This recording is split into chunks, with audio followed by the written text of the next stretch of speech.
उस सिचुएशन को समझो। मार्केट यहाँ से ओपन हुई, मार्केट ऊपर गई, मार्केट अब थोड़ी सी रिटेस्ट करेगी, फिर से ऊपर जाएगी, ठीक है, मार्केट फिर से रिटेस्ट करेगी, ठीक है, मार्केट फिर से ऊपर जाएगी, मार्केट रिटेस्ट करेगी, मार्केट ऊपर जाएगी। इस सिचुएशन को आप जाके उसमें टैकल कर सकते हो। अब देखो, मार्केट का एक नया लो यहाँ पे लगा, सॉरी, अभी इसको मार्केट का एक नया लो यहाँ पे लगा, ठीक है ना, मार्केट में एक नया लो यहाँ पे लगा, उसमें बार बार एक नया लो, इसमें सॉरी एक गलती हो गई, उसमें मार्केट में नया लो लग रहा था और इस यहाँ मार्केट में नया हाई लग रहा था कि मार्केट का हाई यहाँ पे लगा, दोबारा मार्केट का यहाँ हाई लगा, लो को बिना ब्रेक किए, तीसरी बार यहाँ लगा, चौथी बार यहाँ लगा। अब देखो रीजन को समझो, सबसे पहले रीजन को समझने की बात हम बार बार आपसे किस लिए कर रहे हैं कि आप इस सिचुएशन को समझोगे जब तक नहीं, तब तक आप टैकल नहीं कर सकते अपने आप को। देखो, मार्केट यहाँ से ऊपर गई क्योंकि किसी ने बाई किया, यहाँ पे किसी ने सेल किया, यहाँ पे किसी ने बाई किया, यहाँ पे सेल किया, यहाँ पे बाई, फिर से सेल, फिर से बाई, फिर से यहाँ पे, सॉरी अभी सेल ऑफ नहीं हुआ, यहाँ पे बाइंग सेलिंग दोनों चली है। इस सिचुएशंस को समझो कि जिसने यहाँ से बाई किया है, ठीक है, वो मार्केट को यहाँ तक लेके गया। इस बात को समझो, मार्केट को जिसने यहाँ बाई किया वह इस प्राइस को यहाँ से, उसको अगर इतना लॉस दिखाएगा तो अभी सह सकता है, बिकॉज उसके पास अभी इतना पर्टिकुलरली मतलब उसके पास लेवल्स बचे हुए हैं, ठीक है। बट जो यहाँ पे सेल किया उसको अभी इतना ही प्रॉफिट मिलेगा, जब वो दोबारा इस लेवल्स पे आएगी तो उसको लॉस दिखाना शुरू हो जाएगा। जब वो पोजीशंस को काट के और दोबारा एंट्री करेगा तो मार्केट ऊपर जाएगी, सेम प्रोजेक्शन यहाँ पे फॉल होगा, ठीक है। इससे इसी प्रोजेक्शन को लेके मार्केट बार बार अपने आप को एक कन्वर्टिंग दिशा में दिखने की काम करती है, ठीक है। तो आपको इस बात को समझना पड़ेगा कि ऐसे देखो, मार्केट जब एक बार ऐसे नीचे आती है, फिर ऊपर जाती है, फिर से नीचे आती है, फिर से ऊपर जाती है, फिर से नीचे, फिर से ऊपर, मतलब एक मार्केट नया लो में, लोअर लो में इंटरेस्टेड है, और जब मार्केट का एक ट्रेंड पॉजिटिव होता है तो मार्केट एक नए हाई में इंटरेस्टेड होती है। इस बात को हमेशा समझ लो, ठीक ना। जब तक इस कॉन्सेप्ट को आप लोग नहीं समझोगे तब तक मार्केट में आप लोग ट्रेड नहीं कर सकते हो, ठीक ना। बिकॉज मार्केट में यहाँ क्या लग रहा है, मार्केट में यहाँ लोअर लो का फॉर्मेशन हो रहा है, मार्केट में हमेशा लोअर लो की फॉर्मेशन में मार्केट चलती चली जा रही है, मार्केट बार बार लो लो दिखा रही है, मार्केट यहाँ पे एक नया हाई लगाने की कोशिश कर रही है। तो इस स्ट्रक्चर को हम फाइंड आउट सबसे पहले करने की कोशिश करते हैं, जो मार्केट में बोला जाता है ट्रेंड इज योर फ्रेंड। तो इसको देख के आप पता लगा सकते हो कि मार्केट का ट्रेंड क्या है, मार्केट का ट्रेंड कब पॉजिटिव या निगेटिव है, किस तरीके से, ये दो हमें तीसरे फैक्टर जो हमारे पास आती है वो फैक्टर किस तरीके से काम करती है। बाय द वे देखो, मार्केट में एक सपोर्ट लेवल हमारे पास, सपोर्ट एक जोन होता है, तो बाय द वे मान लो कि अब सपोर्ट हमारे पास एक सपोर्ट लेवल है हमारे पास है मार्केट में, ठीक है। मार्केट की प्राइस यहाँ से ओपन हो गई, मार्केट यहाँ से ओपन हुई, ओके, मार्केट यहाँ से नीचे आई, ठीक है, मार्केट एक नया हाई लगाई बट नया लो लगाने में इंटरेस्टेड हो गई, मार्केट फिर से हाई लगाई, फिर से लो लगाने में इंटरेस्टेड, फिर से हाई, फिर से लो। मार्केट का अब तक स्ट्रक्चर क्या था, अब तक स्ट्रक्चर मार्केट का एक लोअर लो का फॉर्मेशन मार्केट में चल रहा था कि हाँ, मार्केट बार बार एक नए लो लगाने में इंटरेस्टेड है, बार बार मार्केट एक नए लो में।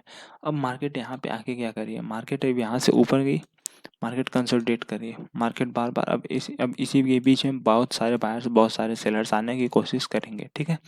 मार्केट यहाँ से लोअर लो में इंटरेस्टेड थी, हम बाई कब तक नहीं करेंगे, जब तक इस हाई को मार्केट ब्रेक नहीं कर देती है। रीजन क्या है, जिसका भी यहाँ पे जिसने भी यहाँ पे बाई सेल किया होगा, और चाहे जिसने बाई किया होगा, इसका स्टॉप लॉस खत्म हो गया इस लेवल्स को निकलने के बाद, बट जितने यहाँ पे सेल किया होगा उसका स्टॉप लॉस, अब प्रॉफिट देखने के बाद उसका स्टॉप लॉस इसी लेवल्स के आसपास होगा, नहीं तो किसी का यहाँ पे होगा, ठीक है, इस बात को समझो, और नहीं तो किसी का यहाँ पे होगा। इन तीन सिचुएशंस को समझो, जब मार्केट दोबारा इस लेवल से निकलने लगेगी तो मार्केट का एक नया कंसोलिडेट, लोअर लो के बाद कंसोलिडेटिंग के बाद एक नया हायर आए, मार्केट में यहाँ पे बाइंग, यहाँ पे बाइंग है, यहाँ से सेलिंग आई बट वो बाइंग में कन्वर्ट हो गई, इसका हाई निकाल दिया मार्केट, इसका हाई भी निकाल दिया मार्केट, अब रिटेस्ट करने आएगी दोबारा, फिर से मार्केट एक बाइंग की एरिया में निकल जाएगी।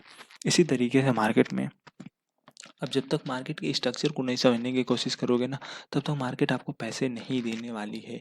मार्केट बार बार आपसे कुछ शब्दों के कहने की कोशिश करती है जिसको आप समझते नहीं हो, बिकॉज मार्केट आपको क्या लगता है, मार्केट जैसे एक ट्रेंड लाइन है, समझो इस बात को, मार्केट एक ट्रेंड लाइन पे चल रही है, बाय द वे मार्केट यहाँ से ओपन हो गई, ठीक है, मार्केट की मान लो कि एक ऐसे मार्केट ऊपर चली गई, दोबारा मार्केट के स्ट्रक्चर नीचे आई, फिर से ऊपर गई, फिर से नीचे आ गई।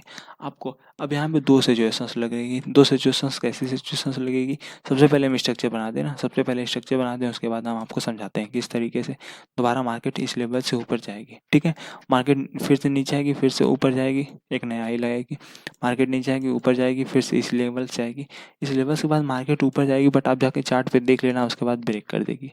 अब देखो मैं रीजन क्या बताता हूँ, मैंने जहाँ तक सीखा उसके हिसाब से मैं रीज़न बताने का काम करूँगा, ठीक है। मार्केट की एक यहाँ से बाइंग हमें देखने को मिली, मार्केट की एक छोटी-सी रिट्रेसमेंट हमें देखने को मिला, बट वो रिट्रेसमेंट हमें यहाँ पे सक्सीड नहीं हुआ। अगर रिट्रेसमेंट सक्सीड नहीं हो रहा है तो इसका मतलब कहीं न कहीं सेलर्स प्रेजेंटेड है। बट इस ट्रेंड लाइन पे पिछली बार बाइंग आई थी तो दोबारा एक ट्रेंड लाइन 2 बार काम करती है। इस सिचुएशन को समझो, जब तीसरी बार लाइन पे आती है ना मार्केट, तो बहुत हद तक कोशिश यही रहती है कि मार्केट अब वहाँ से पंक्चुएशन क्रिएट हो जाएगी। रीज़न क्या है? रीज़न इसलिए कि हर किसी को 2 बार तो स्मार्ट मनी या फिर जो स्मार्ट मनी कॉन्सेप्ट होती है या फिर जो एफआईआई डीआईआई होते हैं, फिर जो स्मार्ट प्लेयर होते हैं, ठीक ना, एचएनआई कैटेगरी के, वो सब यहाँ पे 2 बार बाई कर चुके होते हैं, एक बार पिछली बार और एक बार और। बट तीसरी बार उनको पता होता है कि अब रिटेलर्स इस सिचुएशंस को समझ गए हैं कि हाँ, अगर इस बार यहाँ पे बाइंग आई है तो दोबारा यहाँ पे बाइंग आई तो इस बार भी बाइंग आएगी। उनको थोड़ा सा प्रॉफिट दिखाएंगे।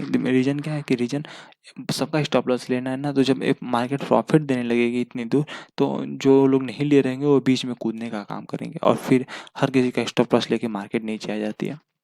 इसको अब लोग जाके क्लियर करना, ठीक है। अब बात को समझो कि यहाँ से बाइंग आई, फिर से यहाँ से हमें सेलिंग देखने को मिली, बट ये रिट्रेसमेंट वाली हुई। एक नया मार्केट हायर हाई लगाने में इंटरेस्टेड थी।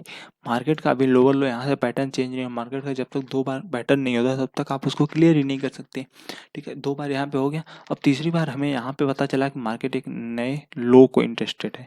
मार्केट इस लेवल्स पे आई, ठीक है। अब समझो आपका व्यू बदल जाना चाहिए कि जिसने यहाँ पे सेल किया होगा या पैटर्न के हिसाब से, उसका 50% पे स्टॉप लॉस होगा। फिर उनका स्टॉप अगर यहाँ पे स्मार्ट मनी अगर सेल किए तो स्टॉप लॉस हिट नहीं होने देगी। मार्केट रिट्रेसमेंट करती है और इसी लेवल का रेजिस्टेंस लेके मार्केट दोबारा नीचे आ जाने का काम करती है, ठीक है। तो जब तक आप लोग स्ट्रक्चर को नहीं समझोगे तब तक आप लोग कुछ नहीं कर सकते। कोई स्ट्रक्चर को हमेशा समझना पड़ेगा। और वीडियो यदि पसंद आती है तो आप लोग चैनल को सब्सक्राइब कर देना, बेल आइकन को प्रेस कर देना, ठीक ना। अपने आप को इन धड़ल्ले से बदल के रहो, ठीक है। जो हर समय प्रॉफिट लॉस को करने की क्षमता रखते हैं उनसे थोड़ा सा दूर रहो। जो आपको पर डे एक पंक्चुएशन के हिसाब से सिखाने की क्षमता रखता है, ठीक है। आपको पीएनएल न दिखाता हो, बल्कि पीएनएल आपका ग्रीन कैसे हो उसके बारे में समझाने का काम करता हूँ। उस तरीके से जब आप सोचने का काम करोगे, समझने का काम करोगे, तभी आप ट्रेडिंग कर सकते हो। और हर बार मार्केट का एक स्ट्रक्चर होता है, स्ट्रक्चर बिकॉज आपसे बोला जाता है कि trend is your friend. Market के ट्रेंड के साथ रहोगे तो मार्केट आपको पंक्चुएशन के हिसाब से अपने आगे लेके चली जाएगी। बट आप मार्केट को डिफीट करने की कोशिश करोगे, मार्केट आपको डिफीट करके पीछे कर देगी और आप कुछ भी कर नहीं पाओगे। तो आई होप दैट की वीडियो आपको पसंद आई होगी, और अब तक देख रहे हो तो वीडियो देखने के लिए बहुत बहुत धन्यवाद।